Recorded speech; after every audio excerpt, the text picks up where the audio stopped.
Awesome. Well, hey, welcome back, everybody. This is Kumar Garg.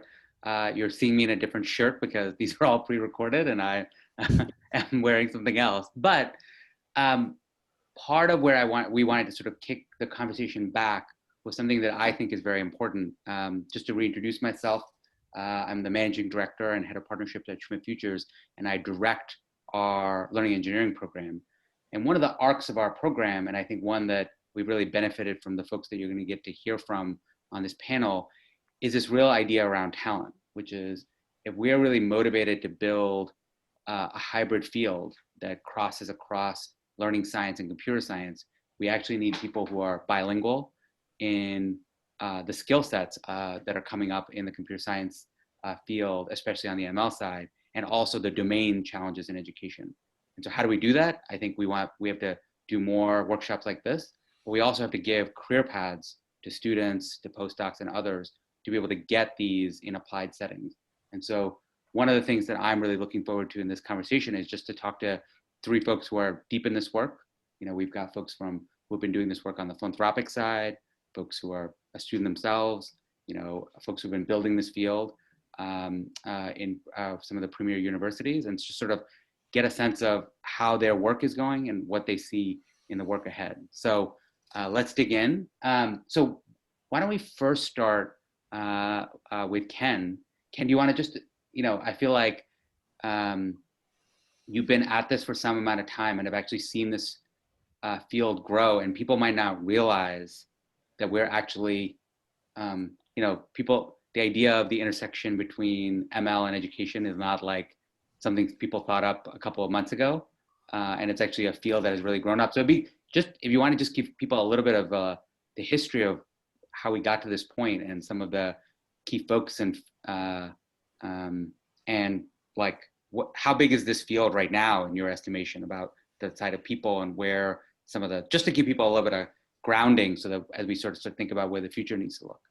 Yeah, well, a key early effort was intelligent tutoring systems, and that, like in the 1980s, the first intelligent tutoring systems came out, and even at that time, people were starting to do systems that learned how to play checkers, for example, so quite an old machine learning system.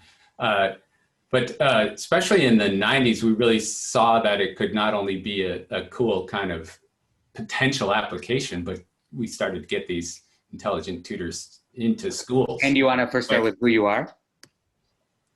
Oh yeah, well I guess so. Yeah, that's a good idea.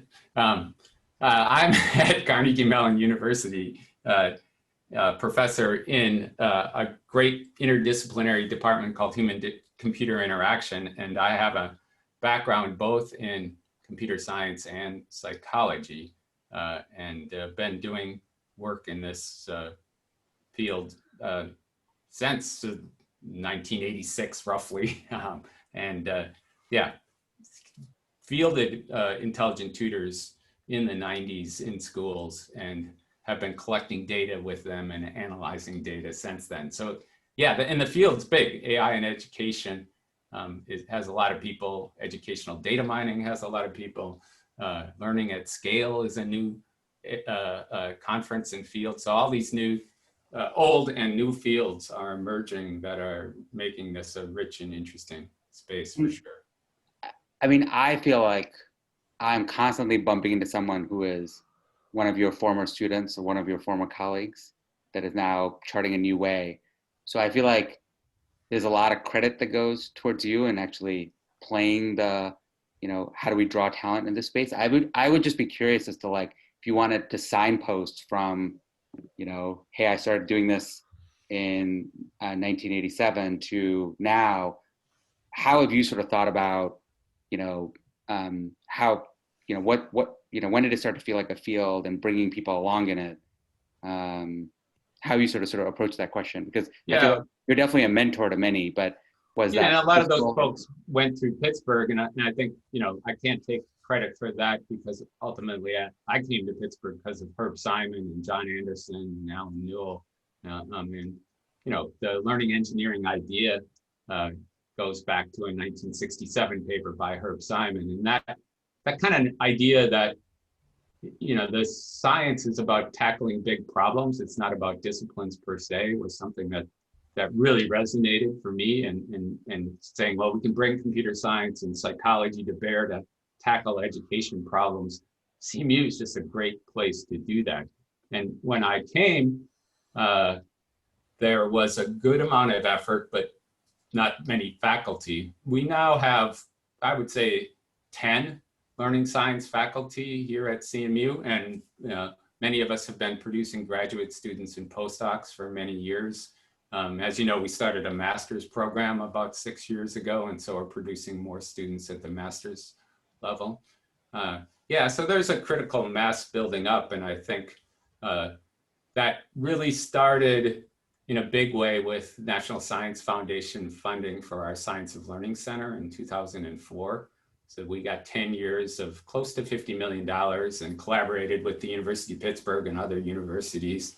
And a lot of those folks you're talking about were involved in LearnLab. And I think that was a great NSF investment to build the infrastructure. We have data shop, we have cognitive tutor authoring tools, that sort of thing. So, and a lot of the work of those people have been around that infrastructure. Yeah, so why don't we start, on one end, Ken on sort of, being a real field leader and building the field.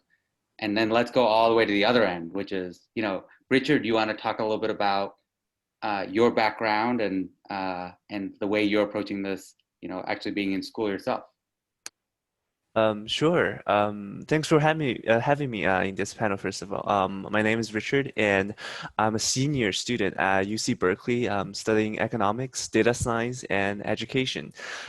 So I co-founded a student organization called EPIC at Berkeley to promote educational innovation and learning engineering at undergraduate level. So the story goes that when I was in freshman year, like many freshman students, still exploring career path. But I realized that like many of my classmates' career choices are particularly limited. Like if you are a computer science major, they're only looking for like big tech firms in the Bay Area. And if you're a business major students or economics major, you are looking to banks, consulting, and accounting. So this is like really I wouldn't say pathetic, but this is like less diverse that I that I realized, like coming to a diverse university, but like having a homogeneous goal is not what I expected. So I actually started exploring different fields, and because of my own backgrounds in volunteering back in high school, I had a connection to education, and I have an understanding of inequalities and privileges around educational resource distribution. I have this idea rooted for a long time. So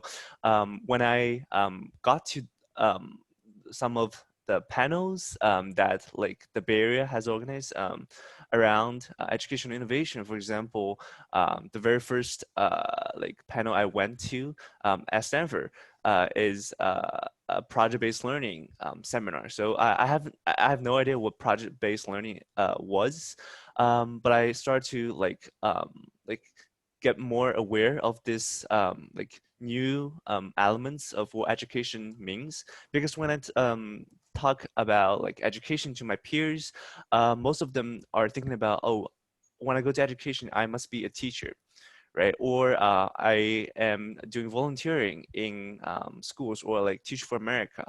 But as I explore more and more, I realized that there are a lot of potential to combine technology and education. And then once I encountered the term and the newly developed field of learning engineering, I realized that big data can really unlock a lot of the potential of like educational research and application. So now with my organization, we are actually building the first cohort of an undergraduate fellowship on the theme of educational data science and learning engineering. So we're looking for some 25 to 30 brilliant undergrad computer science students and organizing online discussion sessions, hands-on activities, design workshops, and capstone projects to really get them into the field. And to start hearing those conversations, meeting with experts, and reading papers about these about this growing field, so that when they make career decisions, they will take into account of this exciting field, like rather than just limiting their focus on like big tech firms. I guess I will stop here for now, and I will expand that later. Great. And one thing we can do in the notes associated with this panel is include links to some of the information around the fellowship program in case any of our viewers are computer science students in college right now and might be interested in applying or just sort of following along. So why don't we, it'd be great to have Ajoy, you tell a little bit about your story, both on, the fact that you've been on the ed tech, side of, building actual tools and technologies, but then I've also seen it from the field building side, most recently on the foundation side. And just, I feel like you've seen the space kind of grow, and you also, you were the person who sort of always impressed upon me that, Americans can be too American. Richard, I think, is a good example also of this, of saying like, hey, we should be looking at these questions around talent from a global perspective. So I'd just be curious how you sort of, what brought you to this moment? Yeah. Happy to share. Thanks for having me. And really great to be on this panel with Ken and Richard too. I think this is a great kind of group of people with different perspectives. So for me, I'll tell you a little bit about my journey. I started studying physics and math. So for some of my undergrad research was around looking at star clusters, right? Things where the state of the technology means that you are on the bleeding edge of looking at things in artificial intelligence or data science applied to a very different set of problems. But like Richard, I was very curious about learning and education. And so not knowing very much about the field of learning, or not having the luxury of being at a place like Carnegie Mellon, I became a teacher, right? Because I wanted to understand how learning happens in a very practical way. And it was a very good introduction to kind of the field of education. But I also felt like with my physics and math background, I kind of wanted to get in deeper, to understand more about how learning happens. And so from there, I went into ed tech. And actually developing some physics simulation learning tools, and studying how kids play with these different kinds of authoring tools and simulation, and how they learn through play. And then, to cut a long story short, found my way back into schools, went into the private sector for a little bit in business, and found my way 4 years ago to the Tang Initiative, where I really had a chance to kind of bring all of those different pieces together. What I worked on at CCI was what Richard and Ken are calling learning engineering. And this is bringing researchers, developers, practitioners, people like teachers and communities together to work on shared projects in the learning space to do two things. One is help us understand learning much more deeply in a sophisticated way. This is what folks like Ken help us a lot to do. Because they're very granular tools for studying, learning, and thinking. And then also applying those, right, into practice to change how we teach and learn. And that is a very exciting space right now. But I think the big thing, to relate it back to talent, that I've learned kind of a couple of big things. One is in big collaborative efforts like this, people that can bridge, can use the term bilingual, are extremely valuable, right? Because they can translate between different fields, sometimes psychology and computer science, or between research and practice. And so translators are really kind of kings and queens of this space. and they can really lead kind of powerful efforts in change in the system. But the second thing is that these translators, they're often like much later in their career, and they kind of happen upon that role idiosyncratically. We don't systematically develop people to be that way. And so there's an incredible number of people in, I would say, they're like 30s and 40s and 50s who have kind of hard-won experience because they've taken it upon themselves to have that non-linear career trajectory. But we can do much more as a sector to actually have that be more systematic.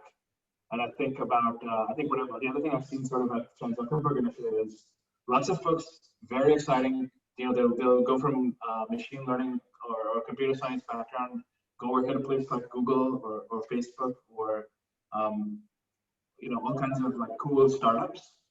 And then they'll want to sort of have a bigger impact on the world. And then they'll come into a space like education, but then there's a learning curve, right? So typically it takes sort of like 5 years or 4 years at a software company to build those skills. And then it takes a few more years kind of in the social impact space to learn about the ecosystem. And so there's like this 8-year trajectory, which I think could be made much faster. And I think that's kind of what folks like Ken have been trying to do with metals, and folks like Kumar are trying to do with this burgeoning learning engineering field and the process of talent. And I'll close out with talking a little bit about global, right? So I think we have a really exciting moment right now in this field because a lot of people are paying attention to learning like they never have before, right? All across the world. So one is, and this is even before the pandemic, right? There's a lot more virtual attention on virtual learning tools. The MOOC movement is sort of like 10 years old at this point, right? So there is a lot of sort of data that's available on how people learn in more virtual settings. And the MOOCs is just one part of it. There's a lot of stuff on game-based learning, right?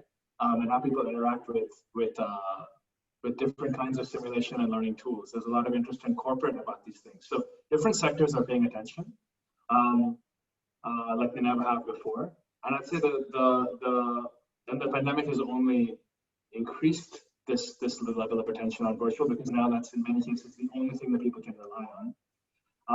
But the power of virtual, I think, in a global sense, is often to provide access where there is none.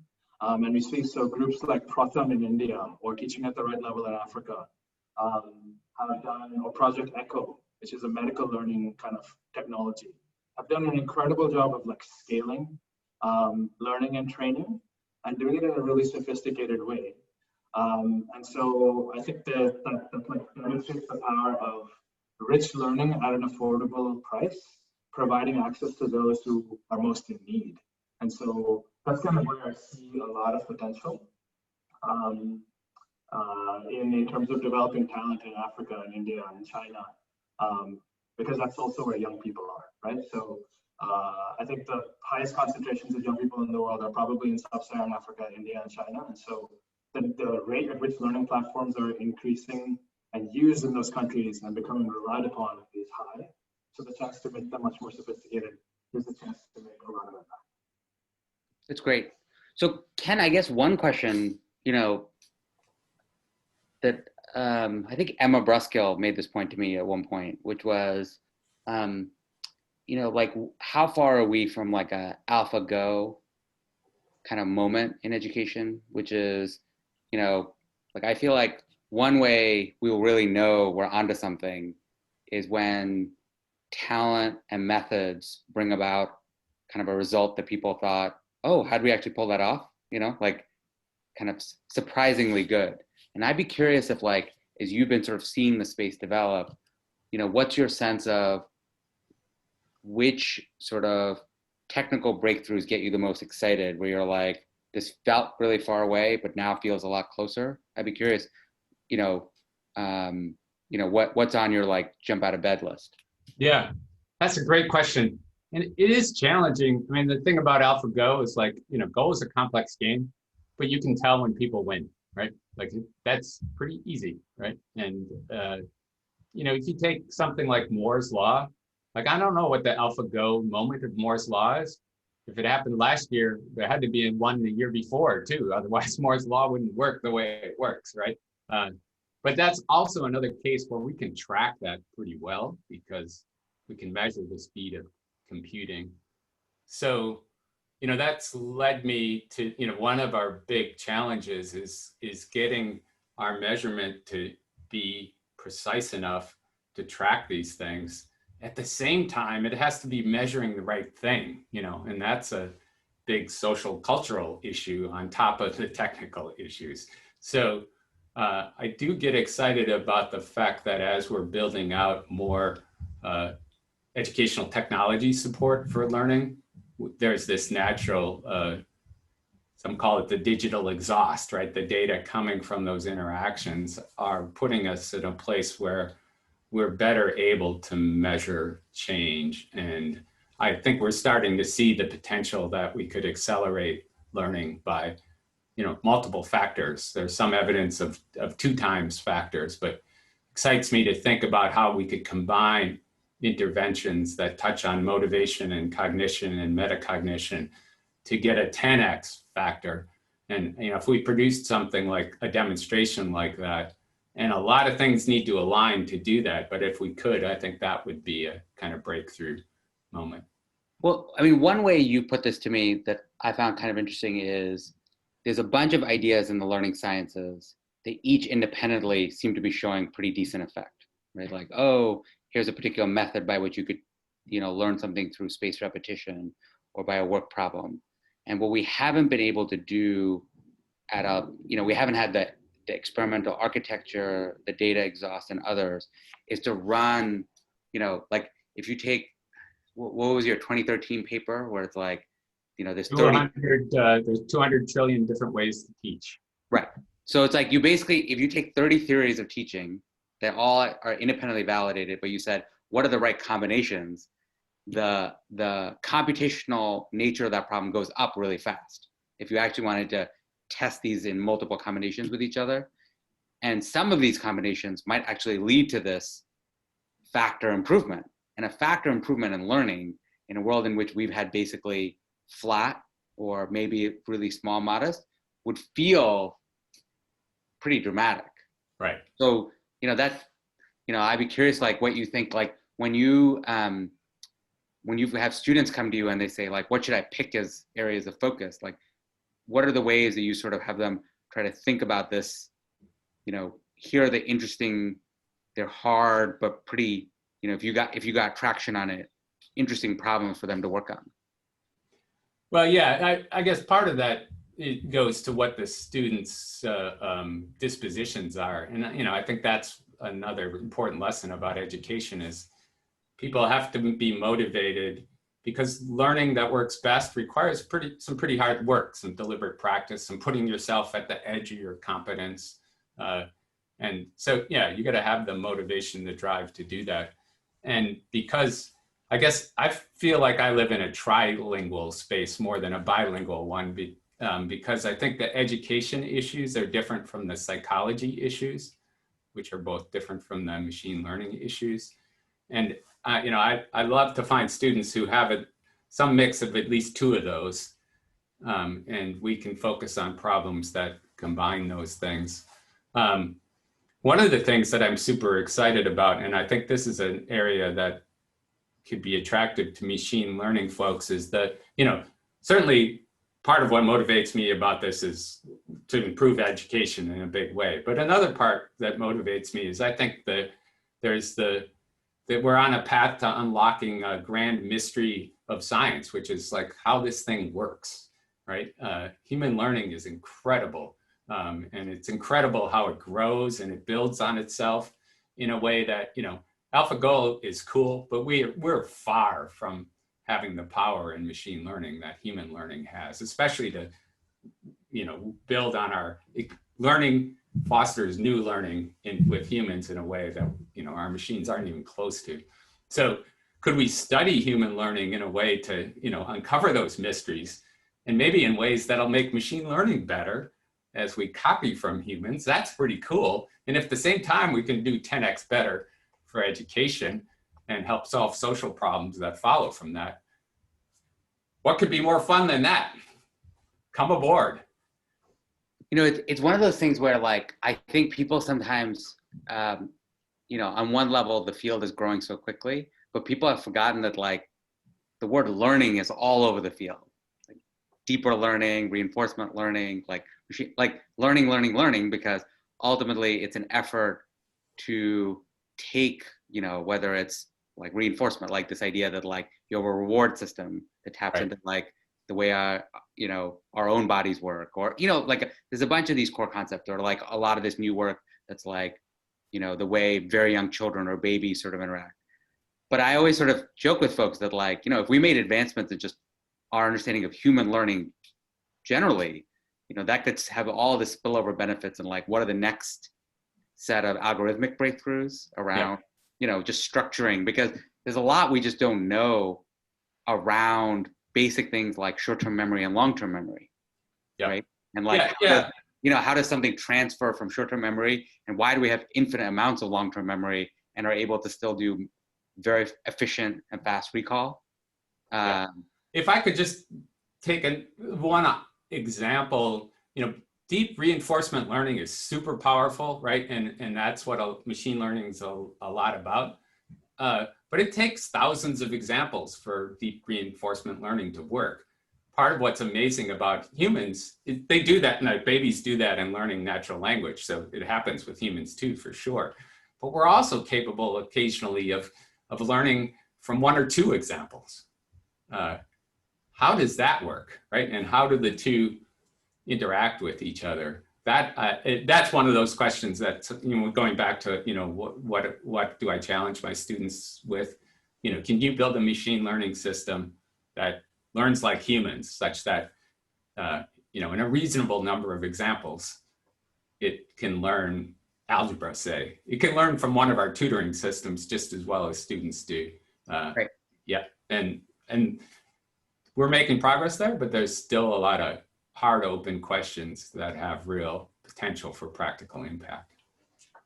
Yeah, so Richard, you know, when you're sort of trying to recruit your classmates, and you're like, hey, you know, don't go work for the big five, or, you know, like, oh, think about, you know, different career paths, you know, I'd be curious, you know, what sort of things resonate the most, you know, because I would say, you know, when I'm in these conversations, you know, one thing I always get is, like, people sometimes have a too narrow view, as you were saying, of, like, what to think about education, which is, oh, it's like, teach the next generation to code, like, that's giving back. But they may not actually realize that Duolingo is an AI company first, and what's happening under the hood. But I'd be curious, like, what are both some of the myths you have to sort of counteract, and what are some of the examples that really resonate for people when you're sort of pitching them on, you know, the potential of educational data science or any of these sort of areas? Sure. So one of the obstacles that I always have, like I mentioned briefly in my first like response, is that there's a like knowledge gap between like people's, well, there's a perception issue around like education. So when I try to kind of like my overall goal with my work is to raise awareness of like educational innovation and its relationship like with technology, and more specifically data science and computer science. So like, but not many people like understand how it works, right? So when they think of education technology, they think of, oh, okay, video lessons. They think of like MOOCs, or like online, like taking online classes for the college. So many of them don't have the context of what we are talking about, or like they're undergrad, like CS beginners. They maybe they have heard of like machine learning, supervised and unsupervised learning, but they don't have a specific like context for what we have been talking about. So so my goal is to kind of increase the literacy around this area. So by engaging them with this industry's problems and showing them what can be done to improve this space. So the second part of the question is like what resonates me and my conversation with my classmates. So I think that for my generation, Generation Z, or like whatever term you call it, like we are like we want to make impact. So like most of them are like value driven, like individuals who like want to learn as much as we can, and not just go to like a prestigious firm right after graduation, but also we're trying to think about how we can make our presence. How can we voice our concerns and values? How can we make an impact on society? So when I try to appeal on my classmates on these aspects, I find it most powerful. So I always say that like we are all privileged to go to Berkeley, to go to this school, that school. We're all privileged to have access to all of these resources and technologies, opportunities. But there are many people out there who are capable, but like they are not having these access like just because of chance, right? So think of the opportunities you have, and think about ways that you want to utilize these resources and try to benefit more people other than yourself. Is something that I find very appealing to this younger generation. So yeah. Great. Well, I mean, I guess Ajoy, I mean, I know that CZI specifically, and then you and your most recent work have been thinking a lot about, you know, there's a broader interest in the field for equity and inclusion. There's a lot of interest in sort of, you know, computer science, and then ML specifically has been lagging on, you know, especially compared to like things like medicine or some of the other scientific fields in, you know, both on gender and on race around who's going in, who's succeeding. I feel like potentially this is like a twofer, right? Which is the potential of intersection between education and ML both has a potential to attract a wider cadre of students and keep them in the field, and potentially as a way to pay it forward in this kind of powerful way. I'd be curious if, as you've sort of looked at this space, what are some areas that get you excited, or how you've sort of looked at it? I think that, can you hear me okay? I can hear you. Yeah. Great. I think there's a couple of concepts that are resonant. One is this idea of people who are closest to the problem or to a challenge, bringing their expertise to the table. And so often I think people who have experienced the challenge for a long period of time and who've historically been, you know, designed for as opposed to designed with, have a lot to bring to the table, regardless of their expertise or regardless of their training. And what we need to create, what the potential that exists to create, is pathways for those folks to interact with folks who have topical expertise in, be it in the learning sciences or in machine learning or what have you, and to actually develop expertise together, so that there's different kinds of expertise that are being brought to bear on a problem. And so I think the types of collaborations that exist are getting to be more rich. I'll give you an example of what I mean. One is, I think that the traditional, let's go with the more traditional ones. We know that academia and industry have been sort of brought together, and NSF has been pretty good at that across several fields to deliver breakthroughs. But I think that what's exciting from a career development standpoint is people being able to move between academia and industry and operate at the intersection in a more fluid way now. And so one of the things that we're super interested in doing, and would love people to reach out to us about this, is putting people at that intersection of, you know, an edtech company and the research on learning, which is going to benefit the company itself, the stakeholders that company is trying to benefit, and going to further the field of research. So I think that's a really, and like more and more companies are realizing that they want to be on the front end of this. So for example, there's a company called Infinite Campus that is building out an entire team that's just to try to like build this infrastructure for learning, and is working with Columbia University on that. research and department. So that kind of the academic industry partnerships are changing, and they are becoming more and more fluid. So that's exciting. I think partnerships between educators and community and companies and researchers are also changing. And so I think there's an increased appetite for people who are from underrepresented backgrounds, and an increasing recognition that they have lots to bring to the table to sort of bear. And I think the conversation, like when I was graduating college, the conversation was about how do we get more Black and brown people into STEM? Or how do we get more women into STEM? But I think the conversation has moved to how can we take Black and brown people with STEM expertise and have them develop that next generation and have them, and there's a recognition that they are the ones that they can deliver the big breakthroughs, the moonshot breakthroughs in learning because they have the context and the expertise to do that. So there's a moment that we have right now where we have those experts who are bringing their best to the table, and we can actually make good progress. So I'm pretty excited about that.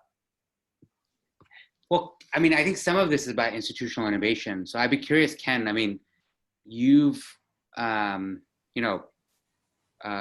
name check medals, you and I have also worked on this sort of postdoc program. There's a number of things that you all have done to actually sort of think about talent development from a institutional standpoint.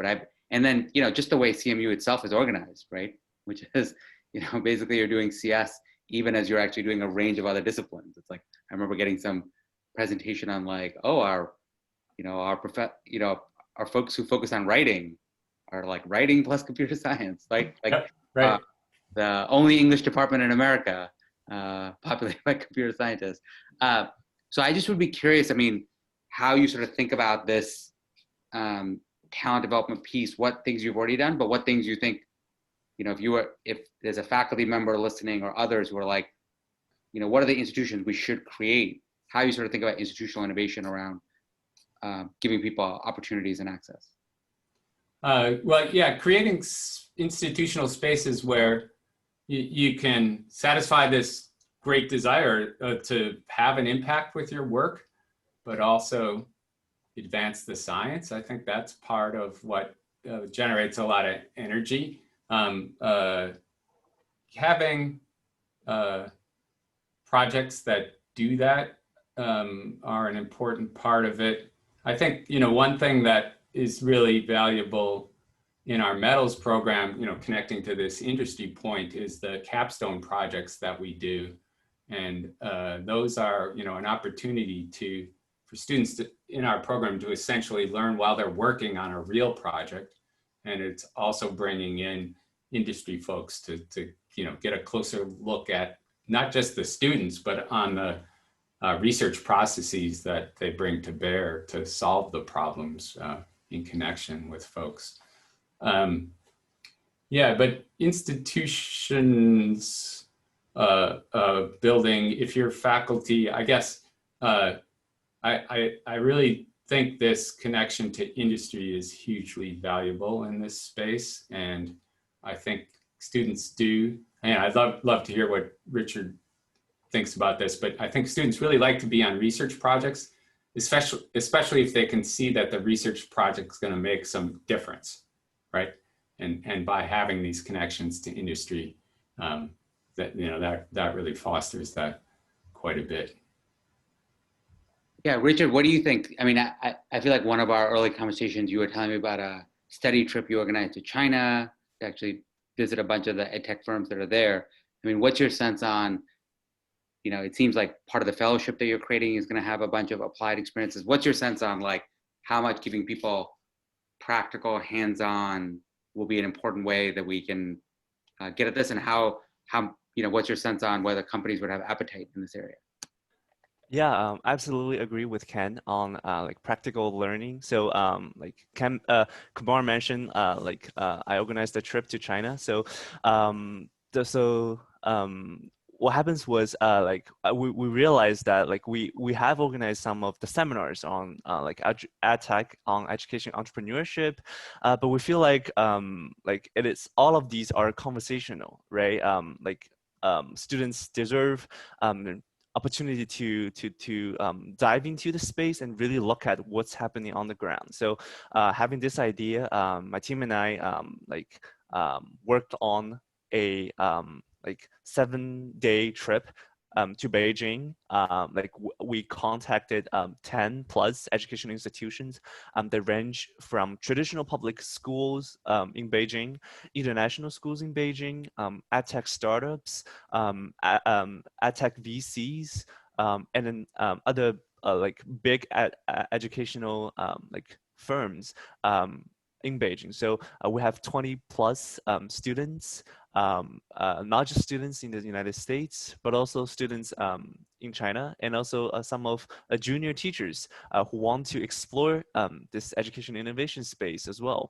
So we get to get to talk with a lot of in this industry and school practitioners, and to really get to experience some of the innovations. So one particular thing that we observe is in a traditional public school, the stereotype of Chinese public school is exam oriented, but in that school, like we see a lot of creative project-based learning happening. So they decorated their new building with art projects, music projects, and another project with Chinese history. So they decorated a corridor with sort of the history from like 5,000 years ago to today. So it's really colorful, but also really engaging for students who are learning about Chinese history. Like experiential learning is definitely one of the learning theories that I believe in, because I see the impact that I can have on students, because students, when they are immersed themselves into the task or to the subject, they are really engaged, and they can like turn these short-term memories to long-term memories. And this is what we are also going to do with our fellowship program. So like we are going to have expert sessions followed by hands-on activities that provided by these experts. For example, if an expert talks about a recommender system in a higher education space, he or she might want to provide a data set to the students so that they can work on it and try to explore some of the meanings between like subjects and like students route or taking courses, and try to develop like a recommender engine on that. And we also have a capstone project that like connects all these expert sessions and topics together, and have those students work on their own creative projects so that they can really feel a sense of ownership of what they learn and what they want to do in the future. It's great. I mean, I feel like, Ajoy, at this point, you've met a bunch of the Schmidt Futures APMs. These are young, recent graduates with a computer science background. Some of them who've worked now are doing these sort of rotations in ed tech firms. I feel like you yourself within CZI have thought about how CZI can be hiring technical talent in interesting ways. And then you yourself on the ed tech firm side. I'd be curious, like, what's your sense on what appetite there might be for taking folks who have a strong ML background, but maybe don't know education yet, to have that be an interesting career path where they could, do a rotation, do an internship, do a, their postdoc, and do some sort of industrial fellowship, or those kind of opportunities. What's your sense of what the appetite there might be out there? Yeah, I think there's huge opportunity, and in a lot of ways the world is your oyster. And like Ken was saying, this is a super exciting, evolving place to be in this space. You have the chance to like look macro at like course taking patterns for people who have been in school for a long time, across like large numbers of people.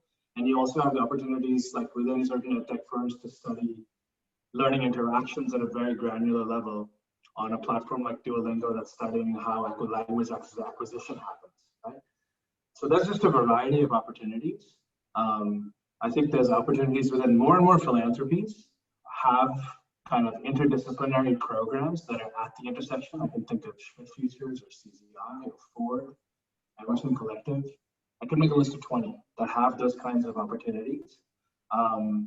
There's, I think, within the edtech industry, there are companies I see posts on, like, we have a learning engineering listserv that Schmidt Futures runs, where I see posts like 4 or 5 times a week for companies that are looking for researchers to come and help them out, whether it's on a short-term basis or a long-term.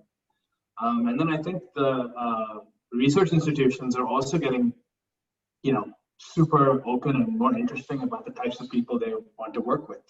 And again, there's like short-term fellowships and long-term. And then you have folks like the large folks like NSF or USAID or DFID that also have kind of big evaluation and data science programs for understanding how education interventions work. And so I think there's a huge spread of players, and it's really about kind of choosing your own adventure. And part of what we maybe need to do better as a sector is collect those opportunities and show all of them in kind of a single clearinghouse, so that folks have like a bit of a one-stop shop to see that, right? So maybe that's an idea we can talk about right after this. Yeah, Ken, when people say, what can I do with my skills, right? Does it, everything from being a bench scientist to working in industry, what are ways that you answer that question now versus how you might have answered that 5 years ago? Going again back to, like, you can use those skills to have direct impact in this space. And I think that can happen reasonably quickly, but at the same time, I think the problem resource in this space is big, right? So there's a low floor for impact, but there's really a high ceiling for professional growth. And you won't run out of problems to solve. And I've sometimes said this space isn't rocket science. It's way harder than rocket science, because you have the technical, but you have the social around it, and you have the mystery of the brain. And I, my 30-year experience with data in this field has been, it teaches you how to be humble. I've been surprised many times. Like, algebra story problems are not harder than equations. It's the other way around. It was a discovery that was super surprising.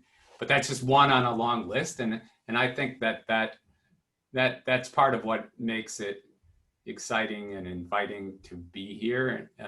But I think it also just means there's multiple entry points that people can come into. Well, just to do that little thread, because I've seen this presentation of yours, and it's like super fun, where you just run through, like, what do people's expectations of what the right answer is? Like, is it easier or this harder? And then what the actual answer is. Are there, like, when you're trying to convince people, like, how much, when you actually do a data-driven approach and test out various ideas, what you find versus what people's intuition around what learning is? What are some of your sort of go-to examples that you use at a dinner party? Well, a dinner party with some folks who like STEM, right? No, it's a nerdy crowd. I think they'll right. Well, this thing about story problems versus equations, I designed a study to figure out why story problems are so hard. The data came in, it was exactly the opposite. And that was, I guess the key paper was almost 20 years ago, but it's still surprising. So that's an idea that's hard to get across to folks, even though the data is pretty strong. And we replicated it a lot of times. And there's some nuance on how it changes as the problems get more difficult. Algebra is useful, there's no question about it, but it's a foreign language to acquire. And a lot of this goes to, part of this bilingual isn't enough, is that, knowing about education gets you about 30% there. And that's because about 70% of expertise is outside of our conscious awareness. It's really about the latent variables. So much of learning is about the hidden variables, right? And it's true in cognition, and it's especially true with these motivational constructs that are so important for engagement and diversity. But other go-to examples are, well, actually, one early in my career, I really thought that I understood how general problem solving works. It's about search, and it's about Polya's heuristics and all that. And then as I started to run experiments, it became really clear that a lot of the power that, like somebody who can discover a proof in geometry has. It's through representations. They develop richer, visually based representations of their world that makes their thinking so much more powerful. That was quite surprising at the time. And one we're on to right now is there's a lot of skepticism around multiple choice questions as a form of formative assessment. And there are a lot of bad multiple choice questions out there, to be sure. But well-designed multiple choice questions that are sourced from students' own solutions to open-ended problems are probably better than those open-ended questions for multiple reasons. And we've had, when we compare the difficulty of these two, like if I were to ask you, you'd probably say the open-ended question is going to be harder than the multiple choice question. We haven't been finding that. It's really striking. I think I learned this from both you and from Neil, this idea of the common wrong answer, the idea that like, you can actually tease out conceptual errors in people's thinking, and to actually tease it out, you need to like force it, right? You need to get close enough to the real answer, but not the real answer. Yep. And having those almost right real student answers as choices, that really can advance expertise in a way that an open-ended question, which is hard to grade, by the way, right? You can't give automated feedback until we solve the natural language problem. So the list goes on, but right. I mean, I think that's part of, like I said, 70% of what we learn and know is mysterious mostly. Right. So our intuitions are like half the time they're right. I mean, science-informed intuitions in this space are often right, but they're often wrong too. Well, part of the reason why I find this so exciting is just that, you know, for a while, like kind of early AI was rule-based. Right. But that fails at this basic question around blatant, like we as humans struggle to describe our own form of learning and mastery, versus once you start to get into more of this open space, you can actually discover patterns of reasoning, patterns of learning that like just by trying to do intuition, you may not. So just suggest to me that we're gonna figure out things around how do we learn that in retrospect might feel obvious. Like, oh yeah, of course, you know, a huge amount of learning happens in this format. But right now kind of feels we're in the fog. And this is the part that I personally get a lot of excitement about, because most people are debating the delivery of education, but taking the actual functions of what it is, how we learn as this kind of like, well, maybe we figured that out a couple thousand years ago, and it's just about, and actually like that thing itself, we're actually developing new powerful insights on, and can make the whole engine run. So just I mean that we can still discover better ways to teach algebra. Right. Is witness to this point that we think we know it, but we don't, right? There's a lot of details in the terrain of learning algebra that some of us don't actually experience consciously, right? But there's a lot of students who are experiencing that consciously, and that dropping out of the step pipeline. But we need to understand those better so we can help them get over those humps. So as we start to close out, one thing I would just love to do a quick round robin is just, you know, if somebody got sort of excited and interested, what are a couple places they could join, learn more? They have the opportunity to apply for a program. What could they do? And so, you know, I'll start with like, you know, we have this learning engineering listserv that people can join. We'll put that in the notes. Obviously, there's, you know, ongoing fora, you know, various conferences and academic society. But Ken, do you want to quickly list off a few, and we'll just do a quick round robin, and then we'll obviously include any of these and more in the panel notes. What would be a couple places that you would? Well, the go-to place would be learnlab.org, and that points to our master's program, our medals program, that points to our corporate partners program, where we, you know, look for teaming with industry folks.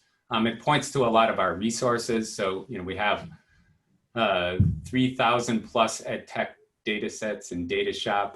LearnSphere is a web-based workflow authoring tool where you can contribute analytic components and workflows. You can go to that and learn more and get stuff from that. Great. Yeah, Metals is creating exec ed courses. That's just, you'll see that just coming out on Learn Lab. So if you want to take a short course in any of these areas, you can do that. Awesome. And Richard, where can people find out about the undergraduate fellowship or EPIC? You're on mute. Yes. Okay. So I posted the link as well. So it's epicberkeley.org/fellowship. Right there you can like see the details of the program. So we are actually going to extend the deadline like for this fellowship. So I think we are going to publish this recording by December 11th. So we are gonna extend the original deadline, which is November 30th, to the middle of December. So there are a few days left. So if any of the professionals have seen this and feel like this program is very worthwhile, please share this among your undergrad students. Awesome.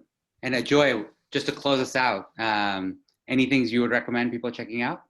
Yeah, if you're thinking about a career in education and learning engineering, and you're a machine learning person, and you're kind of grappling with that decision, I would just love to talk to you.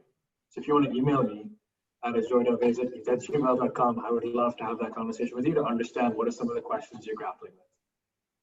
Wow, that's a great invitation.